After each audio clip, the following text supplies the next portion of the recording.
باسم شبيبة الحزب الآشوري الديمقراطي نتقدم بأحر التهاني والتبريكات بقدوم رأس السنة الآشورية الجديدة 6775 لكل أبناء شعبنا في الوطن والمهجر، ونخص بالذكر وطننا الحبيب سوريا والعراق، راجين من الله أن يعم الأمن والسلام في وطننا الحبيب. الأول من نيسان يعكس تجديد الحياة والطبيعة، أقدم احتفال رأس السنة في تاريخ البشرية،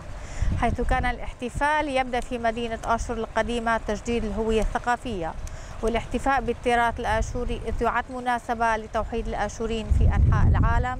ريش الشيطة آشوريتا اشتغل بشوم وشوي خمشة هو يبريخ تاعت كل ابن يومتا. في هذه المناسبة العزيزة على قلوبنا نحتفل بقدوم رأس السنة الآشورية في الأول من نيسان، الذي يحمل في طياته إرثاً تاريخياً عميقاً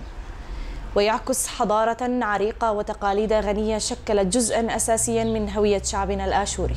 ومع هذه الذكرى السعيدة نتذكر اليوم من خلال هذه المناسبة العميقة ما مر به شعبنا الآشوري من تحديات وصعاب، ونستعرض الظروف الصعبة التي يعاني منها الآشوريون في سوريا اليوم. إن الشعب الآشوري في سوريا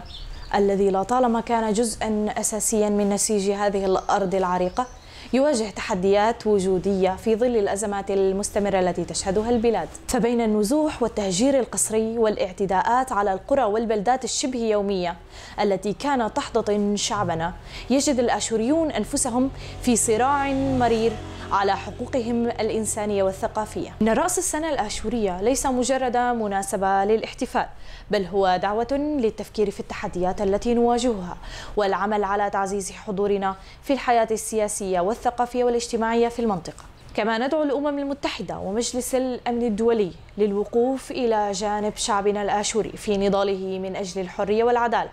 ونطالب السلطات السورية بعد المرحلة الانتقالية بتثبيت حقوق الآشوريين في الدستور السوري كشعب أصيل متجذر في هذه الأرض. نهاية أتقدم إلى كافة أبناء شعبنا في الوطن والمهجر بمناسبة قدوم رأس السنة الآشورية الجديدة 6775